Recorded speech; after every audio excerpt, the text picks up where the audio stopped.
जय हिंद दोस्तों, मैं हूं आपका दोस्त के बी और आज के इस वीडियो में हम पिछले 6 माह यानी कि जनवरी से लेकर के जून 2021 के बीच में जो भी हमारे करंट अफेयर के सर्वश्रेष्ठ प्रश्न रहे हैं उन सभी प्रश्नों को यहां पर डिस्कस करेंगे। तो इसके ऊपर 6 वीडियो ऑलरेडी आ चुकी है। अगर आपने उन वीडियो को नहीं देखा है तो ऊपर के आई बटन पर आपको लिंक मिलेगी, उसके ऊपर क्लिक करके आप उन वीडियो को देख सकते हैं। इन वीडियो की जो PDF होगी वह आपको टेलीग्राम चैनल केवी गुरुजी पर मिल जाएगी, तो वहां से आप इसके PDF को भी डाउनलोड कर सकते हैं। और सबसे महत्वपूर्ण बात कि वीडियो अगर आपको पसंद आता है, अगर आपको लगता है कि ये वीडियो सच में आपके लिए हेल्पफुल है, तो वीडियो को लाइक करने के साथ अपने दोस्तों से शेयर जरूर करिएगा। तो चलिए इस वीडियो की हम शुरुआत करते हैं। पहला प्रश्न है कि जून 2021 में असम राइफल के नए महानिदेशक का जो पदभार है वो किसने ग्रहण कर लिया है। तो नए महानिदेशक बने हैं, नाम इनका है पी चंद्रन नायर। ऑप्शन हमारा यहाँ पर ए हो जाएगा करेक्ट।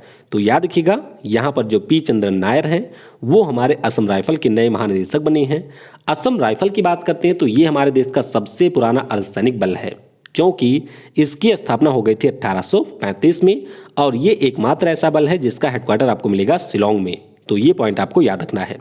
अगला प्रश्न है कि मई 2021 में एशियाई मुक्केबाजी चैंपियनशिप में संजीत कुमार ने कौन सा पदक जीता। बहुत ही ज़्यादा महत्वपूर्ण प्रश्न है, क्योंकि इसमें हमने केवल 2 ही गोल्ड जीता है। एक हमारे जीता संजीत कुमार ने और दूसरा यहाँ पर जीता था पूजा रानी ने। तो ऑप्शन आपका यहाँ पर ए हो जाएगा करेक्ट। अब टूर्नामेंट के बारे में आपको ये भी याद रखना है कि UAE का शहर है दुबई, जहाँ पर इसका आयोजन किया गया और इसमें मैरी कॉम ने रजत पदक जीता था। टोटल हमने यहाँ पर जीते 15 पदक, जिनमें से 2 आपका गोल्ड था, 5 था यहाँ पर सिल्वर और 8 आपका था यहाँ पर ब्रॉन्ज। तो ये अच्छे से आप लोगों को याद रखना है। वीडियो में हम आगे बढ़ें उससे पहले एक बार मैं फिर आपको बता दूं कि डेली मेरी लाइव क्लास होती है अनअकैडमी प्लेटफॉर्म के ऊपर। 12 बजे एक क्लास होती है जिसमें हम लोग करंट अफेयर का रिवीजन कर रहे हैं। तो अगर आप यहाँ पर वीडियो प्रॉपर देखते हैं तो आप उसमें पार्टिसिपेट कर सकते हैं। वहाँ पर स्क्रीन के ऊपर ही आपको लाइव पोल मिलता है, जहाँ पर आप लोग ABCD ऑप्शन में से सेलेक्ट कर सकते हैं और क्लास के लास्ट में आपको अपनी रैंकिंग भी देखने को मिल जाती है। तो इससे आपको पता चलेगा कि बाकी जो बच्चे हैं उनकी तुलना में आप कहाँ पर स्टैंड करते हैं और आपकी तैयारी यहाँ पर किस प्रकार की है। तो 12 बजे आपकी करंट अफेयर की वाली क्लास होती है और 3:30 बजे वाली जो क्लास है इसमें हम लोग ग्रुप डी के जो PYQ हैं, इसके अलावा जो आपके ग्रुप डी के लिए स्पेशल करंट अफेयर हैं उनको डिस्कस करते हैं। तो इन दोनों क्लासेस को भी आप ज्वाइन कर सकते हैं। इसके अलावा मैं आपको बता दूं कि अनअकैडमी के ऊपर इस समय मेगा सब्सक्रिप्शन का ऑफर चल रहा है।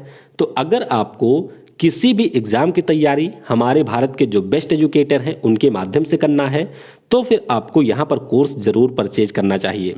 देखिए, अच्छी शिक्षा में कभी भी इन्वेस्ट करने से पीछे नहीं हटना चाहिए और कोर्स भी आपको काफ़ी ज़्यादा यहाँ पर किफ़ायती मिल जाएंगे। इसके अलावा मैं आपको बता दूं कि अगर आप कोड यूज़ करते हैं KV10 तो आपको 10% का यहाँ पर डिस्काउंट मिल जाएगा।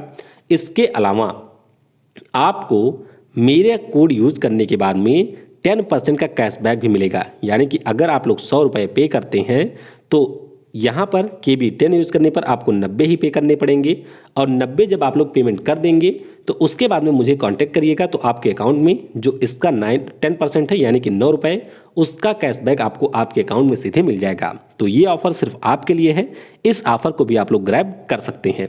इसके अलावा 30 जून से आपके SSC कैटेगरी में नए बैचेज की शुरुआत हो रही है। तो चाहे आपको CGL की तैयारी करनी हो, आपको CHSL, MTS या फिर GD वगैरह जैसे एग्जाम की तैयारी करनी है, तो इसमें आपको हमारे देश के सारे बेस्ट एजुकेटर मिलेंगे। इनके लाइव क्लास में आप पार्टिसिपेट कर सकते हैं, रिकॉर्डिंग भी क्लास की देख सकते हैं, सारे क्लासेस की आपको फ्री PDF भी मिलती है और इन टीचर का प्रॉपर गाइडेंस भी आपको मिलता है, डाउट भी आपके दूर किए जाते हैं। तो इन क्लासेस को भी आप लोग ज्वाइन कर सकते हैं। चलिए अब आते हैं अपने टॉपिक पर। अगला प्रश्न है कि हाल ही में किस यूरोपीय देश के द्वारा विवादित इस्लाम मैप को जारी किया गया। तो ये जारी किया है ऑस्ट्रिया ने, यानी कि ऑप्शन ए हो जाएगा करेक्ट। तो ध्यान रखेंगे, ऑस्ट्रिया जो कि यूरोप महाद्वीप का एक देश है, इनके द्वारा एक विवादित इस्लाम मैप जारी किया गया। राजधानी इसकी आपको वियना में मिलेगी और मुद्रा यहाँ की है यूरो। अगला प्रश्न है कि ICC के द्वारा जो 2027 और 31 के पुरुषों वाला क्रिकेट विश्व कप होगा, इसमें कितनी टीमों को शामिल करने की घोषणा हुई है। तो यहाँ पर इन्होंने कहा है कि टोटल 14 टीमें शामिल होंगी। ऑप्शन हमारा यहाँ पर बी हो जाएगा करेक्ट। तो याद रखिएगा कि जो 15 और 19 वाला विश्व कप हुआ था इसमें सिर्फ 10 टीमें शामिल थीं। तो अब ICC ने ये कहा है कि ज़्यादा टीमें शामिल होंगी तो ज़्यादा पैसा भी मिलेगा, तो इसीलिए अब 14 टीमें आपकी शामिल होंगी। और 23 वाला जो विश्व कप है ये हमारे देश भारत में आयोजित किया जाना है। अगला प्रश्न है कि वर्ष 2021 के लिए जो इंटरनेशनल बुकर प्राइज है इससे किसको सम्मानित किया गया है? तो ये पुरस्कार मिला है डेविड डियोप को। इनके द्वारा एक पुस्तक लिखी गई जिसका नाम है all night all blood is black. क्या नाम है? At night all blood is black. ये इनकी पुस्तक है जिसके लिए इनको ये पुरस्कार दिया गया और ये फ्रांस के पहले व्यक्ति हैं जिन्होंने ये पुरस्कार जीता है। अगला प्रश्न है कि जून 2021 में जारी एसडीजी इंडिया इंडेक्स के तीसरे संस्करण में कौन सा राज्य शीर्ष पर रहा है? तो शीर्ष पर हमेशा की तरह रहा है केरल। और अगर हम लोग यूटी की बात करते हैं तो यूटी में रहा है चंडीगढ़। दोनों आप लोग याद रखिएगा, राज्यों में केरल और यूटी में आपका रहा है चंडीगढ़। अगला प्रश्न है कि जून 2021 में किस आईआईटी संस्थान ने एमबी टैग को विकसित किया है? तो एमबी टैग जो है इसको विकसित किया है आईआईटी रोपड़ ने, यानी कि ऑप्शन हमारा बी हो जाएगा करेक्ट। अगला प्रश्न है कि जून 2021 में माउंट एवरेस्ट की चढ़ाई करने वाले एशिया के पहले नेत्रहीन व्यक्ति कौन बने हैं? तो ये हैं आपके चाइना के, नाम इनका है झांग होंग। वैसे भी अगर हम लोग चाइना वालों की बात करते हैं तो आपने देखा होगा इनकी आंखें वैसे भी बंद रहती हैं, यानी कि इनकी कुछ बनावट ही ऐसी होती है कि इनकी आंखें आपको वैसे ही बंद दिखाई देंगी।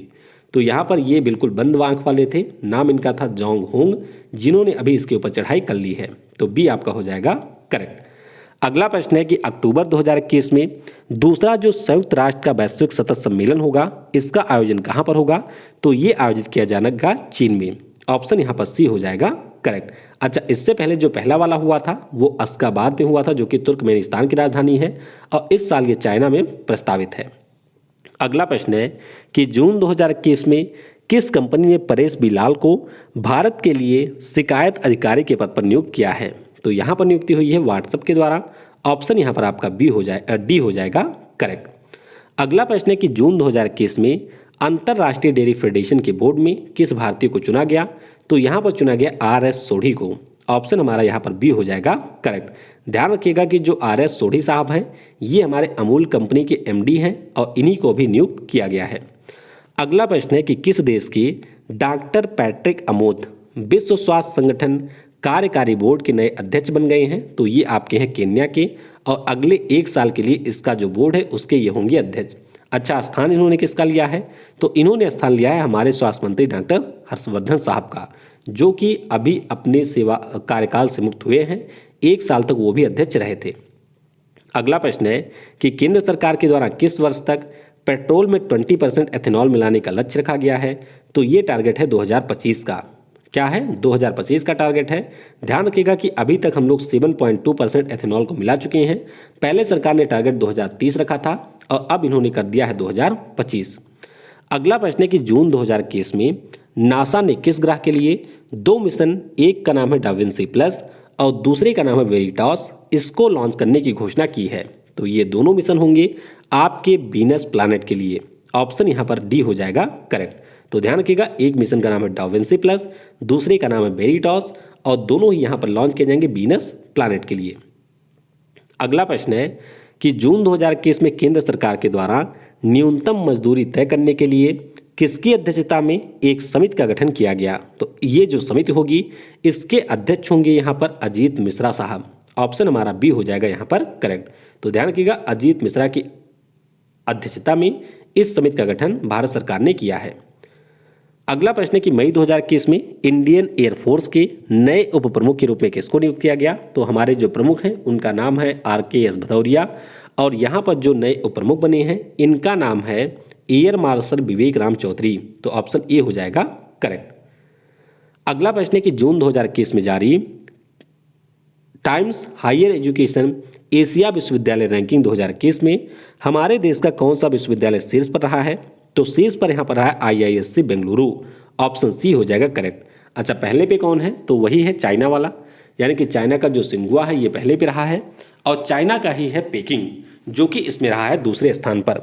अगर हम IISc बेंगलुरु की बात करते हैं तो ये रहा है 37वें स्थान पर।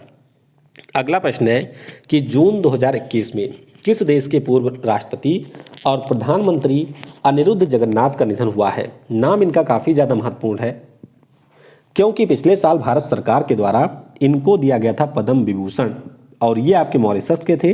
तो ऑप्शन हमारा यहाँ पर बी हो जाएगा करेक्ट। अगला प्रश्न है कि मई 2021 में किस राज्य के द्वारा अंकुर स्कीम को लॉन्च किया गया? तो इसे लॉन्च किया है मध्य प्रदेश की सरकार ने। ऑप्शन हमारा यहाँ पर बी डी हो जाएगा करेक्ट।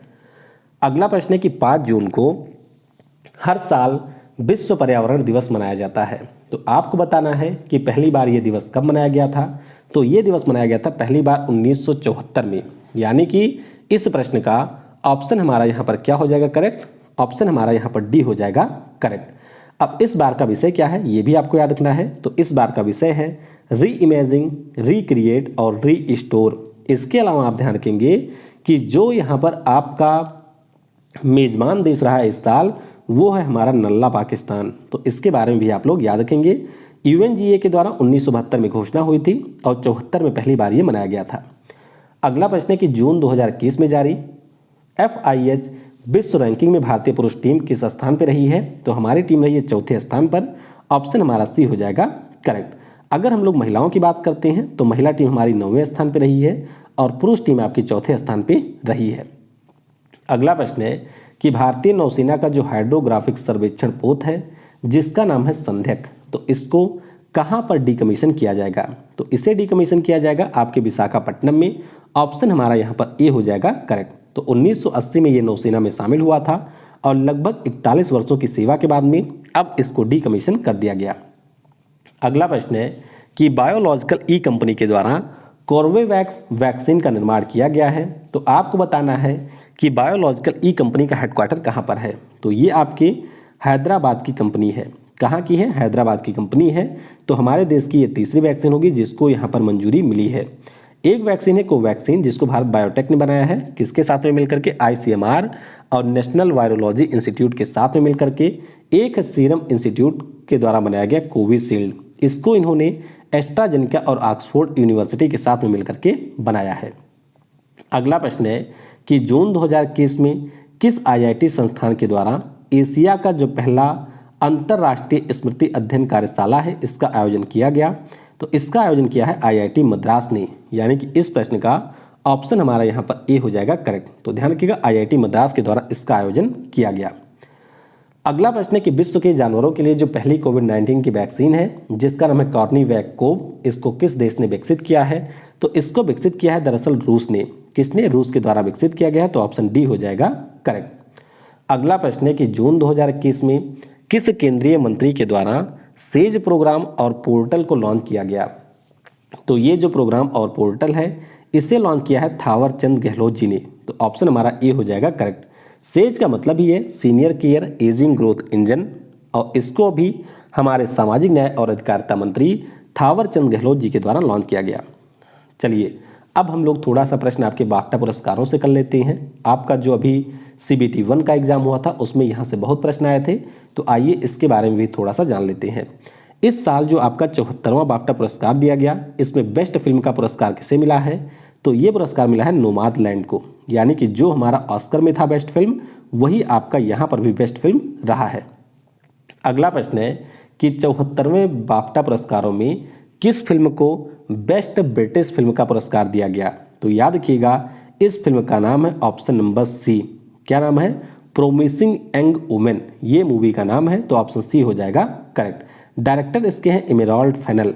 कौन है? Emerald Fennell. अगला प्रश्न है कि 74वें बाफ्टा पुरस्कारों में जो बेस्ट निर्देशक का पुरस्कार है ये किसे मिला? तो ये भी आपकी वही है चाइना वाली, नाम इनका है क्लो जाओ या चलो जाओ। तो ऑप्शन हमारा यहाँ पर क्या हो जाएगा? चलो जाओ हो जाएगा करेक्ट, यानी कि डी आपका होगा करेक्ट। तो ये आप देख सकते हैं इनका नाम है चलो जाओ और इन्हीं के द्वारा बनाई गई मूवी है नोमाडलैंड, जिसके लिए इनको सर्वश्रेष्ठ निर्देशक का पुरस्कार मिला है। चलिए अगला प्रश्न है कि 74वें बाफ्टा पुरस्कारों में best actor in leading role का जो पुरस्कार है ये किसको मिला? तो ये जो पुरस्कार है ये यहाँ पर दिया गया एंथोनी हॉपकिंस को, यानी कि ये भी आपके वही हैं। कौन वाले? ऑस्कर वाले। तो एंथोनी हॉपकिंस को 83 वर्ष की उम्र में द फादर नाम की मूवी के लिए पुरस्कार मिला है बेस्ट अभिनेता का। तो डी हो जाएगा करेक्ट। अगला प्रश्न है कि 74वें बाफ्टा पुरस्कारों में किस अभिनेत्री को लीडिंग रोल के लिए पुरस्कार मिला है? तो ये पुरस्कार मिला है वही ऑस्कर वाली, यानी कि फ्रांसिस मैकडॉर्मैंड। क्या नाम है? फ्रांसिस मैकडॉर्मैंड इनका नाम है। तो ऑप्शन हमारा यहाँ पर बी हो जाएगा करेक्ट, और इनको उसी नोमाडलैंड मूवी के लिए मिला हुआ है। अगला प्रश्न है कि बाफ्टा पुरस्कारों का जो आयोजन है ये रॉयल अल्बर्ट हॉल में किया जाता है। तो आपको बताना है कि यह जो हॉल है वो किस शहर में स्थित है। तो ये हॉल आपको मिलेगा लंदन में। कहाँ पर मिलेगा? लंदन में मिलेगा। तो ऑप्शन हमारा यहाँ पर सी हो जाएगा करेक्ट। चलिए आपके लिए यहाँ पर एक प्रश्न है, आपको ये बताना है कि ये जो रॉयल अल्बर्ट हॉल है इसमें आपकी एक फिल्म है जो कि गैर अंग्रेजी भाषा की फिल्म थी और उसको यहाँ पर प्रीमियर किया गया था। तो उस फिल्म का नाम क्या है? हिंट मैं आपको दे देता हूँ, हमारे देश की वह मूवी है और इसका प्रीमियर किया गया था 2019 में संभवतः। तो आपको बताना है मूवी का नाम क्या है। अगला प्रश्न है कि बाफ्टा का पूरा नाम क्या है? ये आपके 2 से 3 बार पूछा गया था CBT 1 में। तो बाफ्टा का पूरा नाम होता है British academy of film and television arts, यानी कि इस प्रश्न का ऑप्शन हमारा यहाँ पर ए हो जाएगा करेक्ट। क्या हो जाएगा? ऑप्शन हमारा यहाँ पर ए हो जाएगा करेक्ट। अगला प्रश्न है कि फरवरी 2021 में किस राज्य में हमारे देश का जो पहला डॉल्फिन रिसर्च सेंटर है इसको स्थापित किया गया? तो इसकी स्थापना आपके हुई है कहाँ पर? बिहार राज्य में। अगर हम लोग डॉल्फिन मछली की बात करते हैं तो ये आपको एक तो मिलेगी इंडस में, यानी कि जो हमारे सिंधु है, और दूसरी मिलती है गंगा में। तो बिहार में जो आपका पटना है वहाँ पर हमारे देश का जो पहला डॉल्फिन रिसर्च सेंटर है इसकी स्थापना की गई। तो ऑप्शन ए हो जाएगा करेक्ट। अगला प्रश्न है कि पीएम नरेंद्र मोदी ने किस राज्य में 144 किलोमीटर लंबे रामनाथपुरम तूतुकुड़ी प्राकृतिक गैस पाइपलाइन की नींव रखी गई? तो इसकी नींव रखी गई है अभी तमिलनाडु राज्य में। ऑप्शन हमारा यहाँ पर सी हो जाएगा करेक्ट। तो याद रखिएगा तमिलनाडु राज्य में इसकी नींव रखी गई और पीएम मोदी के द्वारा इसको यहाँ पर राष्ट्र को डेडिकेट किया गया है। अगला प्रश्न है कि किस IIT संस्थान का जो स्टार्टअप है इसका नाम है पाई बीम। इन्होंने पीमो नाम से एक इलेक्ट्रिक बाइक को लॉन्च किया है। तो इलेक्ट्रिक बाइक आपकी काफ़ी कम कीमत की है, मात्र 30,000 इसका प्राइस है। और ये जो आपका स्टार्टअप है ये IIT मद्रास का है, यानी कि ऑप्शन हमारा बी हो जाएगा करेक्ट। अगला प्रश्न है कि पीएम नरेंद्र मोदी के द्वारा किस नदी के ऊपर 19.28 किलोमीटर के धुबरी फूलबारी ब्रिज की आधारशिला रखी गई? बहुत ही ज़्यादा महत्वपूर्ण प्रश्न है, क्योंकि ये ब्रिज जब बनकर के तैयार हो जाएगा तो उस समय हमारे देश का ये होगा सबसे लंबा ब्रिज। वर्तमान में कौन सा ब्रिज है वो आप लोग नीचे कमेंट में बताइएगा। किस नदी के ऊपर बना है ये भी आपको नीचे कमेंट में बताना है। तो ये जो हमारा ब्रिज है ये बनेगा ब्रह्मपुत्र नदी के ऊपर। कहाँ पर? तो असम से मेघालय को ये जोड़ेगा और ये जो हमारा ब्रिज होगा वो भारत का सबसे लंबा होगा। तो पीएम मोदी के द्वारा इसकी आधारशिला रखी गई है। ऑप्शन हमारा यहाँ पर ए हो जाएगा करेक्ट। तो ध्यान रखिएगा 2026-27 तक ये बनकर के संभवतः तैयार होगा और असम को मेघालय से ये जोड़ेगा। 19 किलोमीटर से ज़्यादा इसकी होगी लंबाई। अगला प्रश्न है कि वर्ष 2021 में किस टीम ने KKFI super league kho kho tournament का खिताब जीता है? तो इसे जीता है महाराष्ट्र की पहाड़ी बिल्लाज ने। किसने? पहाड़ी बिल्लाज ने इसको जीता है। तो ऑप्शन हमारा यहाँ पर ए हो जाएगा करेक्ट। अच्छा, हराया इन्होंने किसको है? तो पैंथर्स नाम की जो टीम है उसको इन्होंने हराया है। नई दिल्ली में इसका आयोजन किया गया, तो ये भी आपको याद रखना है। और इसे जीता है पहाड़ी बिल्लाज ने। अगला प्रश्न है कि IPL 2021 के लिए कौन सी कंपनी स्पॉन्सर बनी है? तो एक बार फिर से स्पॉन्सरशिप आपकी मिल गई है वीवो को। याद होगा पिछले साल जो चाइना के साथ में विवाद हुआ था तो उसके बाद में ड्रीम 11 को बना दिया, लेकिन पैसा आपका बोलता है, ये आपको याद रखना है अच्छे से। तो पैसे ने एक बार फिर से बोला और चाइनीज कंपनी वीवो को IPL 2021 के लिए स्पॉन्सर बना दिया गया। तो ऑप्शन यहाँ पर डी हो जाएगा करेक्ट। अगला प्रश्न है कि प्रसिद्ध त्यौहार जिसका नाम है पहला फागुन, ये आपके किस राज्य में मनाया जाता है? तो फागुन माह के बारे में हिंदी वालों को जरूर पता होगा। तो पहला फागुन जो है ये मनाया जाता है बांग्लादेश में। ऑप्शन हमारा सी हो जाएगा करेक्ट। अगला प्रश्न है कि किस अंतर्राष्ट्रीय संगठन के द्वारा वाइल्ड लाइफ अपराध नियंत्रण ब्यूरो को एशिया एनवायरनमेंट इन्फोर्समेंट अवार्ड 2020 से सम्मानित किया गया? तो ये जो पुरस्कार है इसे दिया है यूनेप ने, यानी कि यूनाइटेड नेशन इन्वायरमेंट प्रोग्राम के द्वारा ये पुरस्कार दिया गया। तो ऑप्शन हमारा यहाँ पर बी हो जाएगा करेक्ट। तो अच्छे से इसके बारे में याद रखिएगा कि ये जो पुरस्कार है यूनेप ने दिया है, जिसका हेडक्वार्टर आपको नैरोबी में मिलेगा और इसकी प्रमुख है इंगर एंडरसन। अगला प्रश्न है कि केंद्रीय मंत्री प्रकाश जावड़ेकर ने किस राज्य या यूटी में अटल पर्यावरण भवन का उद्घाटन किया है? तो इसका जो उद्घाटन है वो अभी किया गया पुडुचेरी में। कहाँ पर हुआ है? पुडुचेरी में इसका उद्घाटन हुआ है। तो ऑप्शन हमारा सी हो जाएगा करेक्ट। दिल्ली नहीं है भाई, पुडुचेरी में उद्घाटन हुआ है, तो सी हो जाएगा करेक्ट। PDF में मैं आपको करेक्ट करके दूंगा। अगला प्रश्न है कि किस राज्य में उत्तर पूर्वी भारत का जो पहला कौशल विश्वविद्यालय है इसकी आधारशिला रखी गई? तो बहुत ही ज़्यादा महत्वपूर्ण प्रश्न है। उत्तर भारत का जो पहला कौशल विश्वविद्यालय है इसकी आधारशिला रखी गई है असम राज्य में। कहाँ पर? असम में रखी गई है, तो ऑप्शन हमारा ए हो जाएगा करेक्ट। अगला प्रश्न है कि पीएम नरेंद्र मोदी के द्वारा किस राज्य में जो IOCL यानी कि इंडियन ऑयल कॉर्पोरेशन लिमिटेड की इंडमैक्स नाम की इकाई है इसका उद्घाटन किया गया? तो इसका उद्घाटन किया पीएम मोदी ने असम में और राष्ट्र को इसे समर्पित किया। बनाया गया है ये आपके असम में, तो ऑप्शन हमारा यहाँ पर डी हो जाएगा करेक्ट। और आप सभी को पता होगा कि हमारे यहाँ पे जो सबसे पहली बार तेल खोजा गया था वह आपके असम के डिगबोई में खोजा गया था। अगला प्रश्न है कि वर्ष 2023 तक हमारे देश के किस शहर में जो पहली समुद्री टनल होगी उसके निर्माण का लक्ष्य रखा गया है? तो ये आपका बनेगा मुंबई में। ध्यान रखिएगा, अगर आपसे पूछा जाए कि हमारे देश की पहली अंडर वाटर मेट्रो कहाँ पर चलेगी तो वो आपके चलेगी कोलकाता में। लेकिन अगर आपसे पूछा जाए कि जो पहली समुद्री सुरंग है ये कहाँ पर बन रही है तो ये बनेगी आपके मुंबई में। ऑप्शन हमारा बी हो जाएगा करेक्ट। अगला प्रश्न है कि रक्षा मंत्री राजनाथ सिंह के द्वारा किस राज्य में DRDO के आग से सुरक्षा के लिए कौशल विकास केंद्र का उद्घाटन किया गया? तो ये जो आपका कौशल विकास केंद्र है ये बना है उत्तर प्रदेश के पिलखुआ में। पिलखुआ आपका वही स्थान है जो कि कुमार विश्वास जहाँ से जुड़े हुए हैं, यानी कि जो कवि हैं कुमार विश्वास वो जुड़े हुए हैं, तो ये आपको मिलेगा उत्तर प्रदेश में। ऑप्शन हमारा यहाँ पर सी हो जाएगा करेक्ट। अगला प्रश्न है कि टाइम मैगजीन के द्वारा जारी विश्व के जो 100 उभरते नेताओं की सूची है इसमें किस भारतीय को शामिल किया गया है? तो इन भारतीय का नाम है चंद्रशेखर आज़ाद। अब ये वो चंद्रशेखर आज़ाद नहीं है, भीम आर्मी का नाम आपने जरूर सुना होगा जो कि एक पॉलिटिकल पार्टी है, उसी के लीडर है चंद्रशेखर आज़ाद। तो इनको 100 उभरते नेताओं की सूची में शामिल किया गया है। इसके अलावा आप ध्यान रखेंगे कि जो हमारे नारायण मूर्ति साहब के दामाद हैं, नाम क्या है? ऋषि सुनाक, जो कि आपके वित्त मंत्री हैं यूके की सरकार में, उनको भी इसमें शामिल किया गया है। तो इस प्रश्न का जो उत्तर है वो होगा चंद्रशेखर आज़ाद, यानी कि ए हो जाएगा करेक्ट।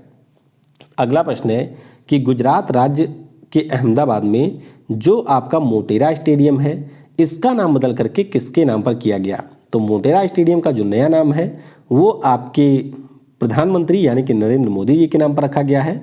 तो ऑप्शन यहाँ पर बी हो जाएगा करेक्ट। अगला प्रश्न है कि प्रत्येक वर्ष विश्व सामाजिक न्याय दिवस कब मनाया जाता है? तो ये जो दिवस है हर साल होता है 19 फरवरी को।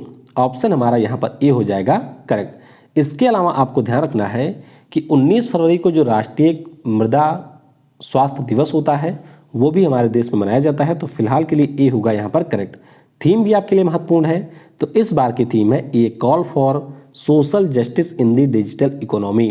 क्या है ये? Call for social justice in digital economy, ये इस बार का विषय रहा है। अगला प्रश्न है कि फरवरी 2021 में हमारे देश का जो पहला डिजिटल विश्वविद्यालय है इसका उद्घाटन किस राज्य में हुआ है? तो ये भी आपका काफ़ी महत्वपूर्ण प्रश्न है। ध्यान रखिएगा, उद्घाटन हुआ है केरल में। कहाँ पर? केरल में हुआ। तो ऑप्शन यहाँ पर डी हो जाएगा करेक्ट। अगला प्रश्न है कि फरवरी 2021 में किस राज्य में बिरसा मुंडा अंतर्राष्ट्रीय हॉकी स्टेडियम की आधारशिला रखी गई? तो इसकी आधारशिला रखी गई है उड़ीसा में। आप सभी को ये अच्छे से पता होना चाहिए कि 2023 का जो विश्व कप है वो हमारे देश उड़ीसा राज्य में आयोजित किया जाना है। अब 2018 वाला तो आपका सिर्फ भुवनेश्वर में हुआ था, लेकिन इस बार का प्लान ये है कि भुवनेश्वर के साथ साथ राउरकेला में भी इसका आयोजन किया जाएगा। तो ये जो हमारा बिरसा मुंडा अंतर्राष्ट्रीय हॉकी स्टेडियम है ये आपके राउरकेला में ही बन रहा है और उम्मीद है कि 2023 विश्व कप के पहले ये अच्छी तरीके से बनकर तैयार हो जाएगा। तो ऑप्शन डी हो जाएगा करेक्ट। इसकी जो आधारशिला है वो यहाँ के सीएम नवीन पटनायक जी के द्वारा रखी गई। अगला प्रश्न है कि जून 2021 में किस देश के द्वारा कृत्रिम सूर्य का परीक्षण किया गया? तो इस कृत्रिम सूर्य का नाम है ईस्ट, जिसका परीक्षण अभी कर दिया है चाइना ने। तो ऑप्शन सी हो जाएगा करेक्ट। बाकी आपको ये याद रखना है कि 216 मिलियन डिग्री फ़ारेनहाइट तापमान इसने 101 सेकंड में अचीव कर लिया था और 20 सेकंड तक इसने 288 मिलियन के तापमान को अचीव किया था। ईस्ट का पूरा नाम है experimental advance super conducting tokamak. इसके पहले भी दो जो आपके आर्टिफिशियल सन हैं उनका परीक्षण चाइना के द्वारा किया जा चुका है। अगला प्रश्न है कि जून 2021 में किस संस्थान के द्वारा भारत का जो पहला स्वदेशी ट्यूमर एंटीजन है जिसका नाम है SPAG9, इसके लिए एस्पागनी ट्रेडमार्क प्राप्त किया गया? तो ये प्राप्त किया है NII ने, यानी कि नेशनल इंस्टीट्यूट ऑफ इम्यूनोलॉजी के द्वारा इसके लिए प्राप्त किया गया है। तो ऑप्शन हमारा यहाँ पर डी हो जाएगा करेक्ट। अगला प्रश्न है कि जून 2021 में किस स्पेस एजेंसी के द्वारा साइबर 2 इंस्ट्रूमेंट को लॉन्च किया जाएगा? तो ये लॉन्च करेगा नासा, जो कि अमेरिका की स्पेस एजेंसी है। तो ऑप्शन हमारा ए हो जाएगा करेक्ट। अब ये मामला है क्या, आप सभी ने बचपन से ही ये पढ़ा होगा कि जो हमारा ब्रह्मांड है इसमें आपको 100 अरब आकाशगंगाएं मिलेंगी और हर आकाशगंगा में आपको मिलेंगे 100 अरब तारे। अब ये जो आप लोग बचपन से सुनते आ रहे हैं इसी के बारे में पता लगाएगा नासा, यानी कि कितने तारे हैं उन्हीं की गणना इसके द्वारा की जाएगी। अगला प्रश्न है कि जून 2020 में एक राष्ट्र एक मानक के अंतर्गत स्टैंडर्ड डेवलपिंग ऑर्गेनाइजेशन घोषित होने वाला देश का पहला संस्थान कौन बना है? तो पहला संस्थान है, नाम इसका है RDSO। तो हमारे भारतीय रेलवे के अधीन यह एक संस्था है, यानी कि यह एक उपक्रम है जो कि अभी पहला हमारा ऐसा संस्थान बना है जिसको एक राष्ट्र एक मानक के अंतर्गत स्टैंडर्ड डेवलपिंग ऑर्गेनाइजेशन के रूप में घोषित किया गया है। तो आपका यहाँ पर ऑप्शन बी हो जाएगा करेक्ट। अगला प्रश्न है कि जून 2021 में किस राज्य की सरकार के द्वारा CM अनुप्रति कोचिंग योजना को लॉन्च किया गया? तो ये जो स्कीम है इसको लॉन्च किया है राजस्थान ने। आपको याद होगा कि उत्तर प्रदेश की सरकार के द्वारा पथ प्रदर्शक और अभ्युदय नाम की फ्री कोचिंग योजनाओं की शुरुआत की गई थी। तो उसी नक्शे कदम पर यहाँ पर राजस्थान की सरकार ने भी लॉन्च किया है। तो ऑप्शन यहाँ पर बी हो जाएगा करेक्ट। इनको फिलहाल ये काम करना चाहिए, ये काम तो हम लोग कर ही रहे हैं, इनको काम ये करना चाहिए कि नौकरी इनको देना चाहिए जल्दी से। तो ये लोग क्या कर रहे हैं, ये तैयारी करवा रहे हैं, मतलब गजब की सरकारें होती हैं। चलिए अगला प्रश्न है कि 5 जून 2021 को PM मोदी के द्वारा किस शहर में E100 पायलट प्रोजेक्ट को लॉन्च किया गया? तो इसे लॉन्च किया है यहाँ पर PM मोदी ने पुणे में। कहाँ पर? पुणे में लॉन्च किया गया। तो ऑप्शन बी हो जाएगा करेक्ट। अभी मैंने आपको ऊपर बताया कि 2025 तक 20% पेट्रोल में एथेनॉल मिलाने का लक्ष्य है और उसी के मद्देनज़र यहाँ पर एथेनॉल के उत्पादन को बढ़ावा देने के लिए इसको अभी लॉन्च किया है। E100 इसका नाम होगा। अगला प्रश्न है कि जून 2021 में CSIR NCL के द्वारा किस नाम से हाइब्रिड टेक्नोलॉजी को विकसित किया गया? तो ये जो हाइब्रिड टेक्नोलॉजी है इसका नाम रखा गया है स्वास्तिक। क्या नाम है? स्वास्तिक इसका नाम है। तो ऑप्शन हमारा बी हो जाएगा करेक्ट। स्वास्तिक का मतलब ये है कि safe water and sustainable technology initiative from Indian knowledge base, और इसको अभी लॉन्च किया गया है। अगला प्रश्न है कि प्रत्येक वर्ष विश्व खाद्य सुरक्षा दिवस कब होता है? तो ये हमारा मनाया जाता है 7 जून को। कब मनाया जाता है? विश्व खाद्य सुरक्षा दिवस 7 जून को मनाया जाता है। हमारे यहाँ पर खाद्य सुरक्षा को लेकर के एक कानून भी आया था जो कि आपका 2006 में आया था, और हमारे यहाँ पर एक संस्था भी है जिसका नाम है FSSAI, जिसको 2011 में स्थापित किया गया था। अगला प्रश्न है कि वर्ष 2021 में जो हमारा 60वां राष्ट्रीय अंतर्राज्यीय सीनियर एथलेटिक्स चैंपियनशिप होगा इसका आयोजन कहाँ पर होगा? तो इसकी शुरुआत हो चुकी है। कहाँ पर? पटियाला में। पंजाब का शहर है पटियाला, जहाँ पर इसकी शुरुआत हो चुकी है। तो ऑप्शन ए हो जाएगा करेक्ट। अगला प्रश्न है कि प्रत्येक वर्ष विश्व महासागर दिवस कब मनाया जाता है? तो ये जो विश्व महासागर दिवस है ये हर साल होता है आपके 8 जून को। कब होता है? 8 जून को होता है। तो ऑप्शन हमारा यहाँ पर डी हो जाएगा करेक्ट। अच्छा, इस बार का विषय क्या है? तो the ocean life and livelihood, ये इस बार का विषय रहा है। अच्छा, हमारे यहाँ पर एक राष्ट्रीय समुद्री दिवस होता है, तो ये 5 अप्रैल को होता है, और एक विश्व समुद्री दिवस भी मनाया जाता है जो कि होता है 24 सितंबर को। तो इनके बारे में आप याद रखेंगे। अगला प्रश्न है कि जून 2021 में भारत की पहले व्हीकल सिटी के रूप में किसे विकसित करने की घोषणा हुई है?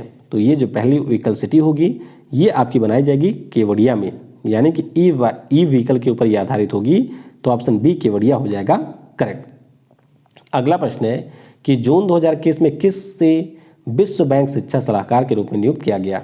तो यहाँ पर नियुक्ति हुई है रंजीत सिंह दिसाले की। याद होगा आपको, पिछले साल इनको वैश्विक शिक्षक पुरस्कार दिया गया था और अब इनको विश्व बैंक शिक्षा सलाहकार के रूप में नियुक्त किया गया है। तो ऑप्शन हमारा यहाँ पर बी हो जाएगा करेक्ट। महाराष्ट्र के एक प्राइमरी स्कूल के ये शिक्षक हैं जिनको पिछले साल ये पुरस्कार मिला था।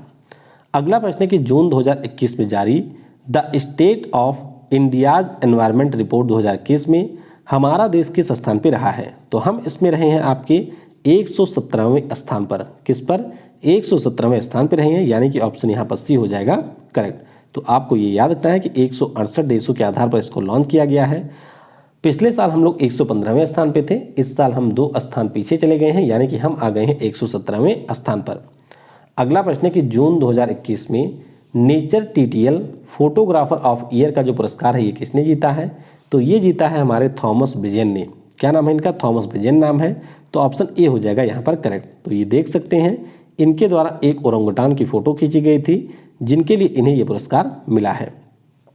अगला प्रश्न है कि जून 2021 में स्विफ्ट जीआई इंस्टेंट फैसिलिटी को शुरू करने वाला हमारे देश का पहला बैंक कौन बना है। तो इस बैंक का नाम है आईसीआईसीआई बैंक और ये पूरी दुनिया का दूसरा और हमारे देश का पहला बैंक बना है जिसके द्वारा ये सुविधा शुरू की गई है। तो ऑप्शन सी हो जाएगा करेक्ट।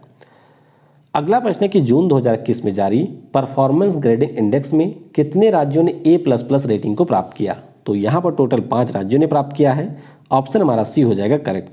आपको ये याद रखना है कि ये जो हमारा इंडेक्स है उसको शिक्षा मंत्री रमेश पोखरियाल निशंक ने जारी किया और इसमें हमारा पंजाब रहा है शीर्ष पर। कौन है, पंजाब शीर्ष पर रहा है। बाकी ये 5 राज्य हैं जिन्होंने यहाँ पर A++ रेटिंग को प्राप्त किया है। अगला प्रश्न है कि जून 2021 में संयुक्त राष्ट्र महासभा के लिए नए अध्यक्ष के रूप में किसे चुना गया है। तो यहाँ पर चुने गए हैं आपके मालदीव के, नाम इनका है अब्दुल्ला शाहिद। हालांकि एक हमारे खड़े हुए थे यहाँ, क्या नाम है, अफगानिस्तान से, तो भारत ने अब्दुल्ला शाहिद का सपोर्ट कर दिया था। तो ऑप्शन हमारा यहाँ पर बी हो जाएगा करेक्ट।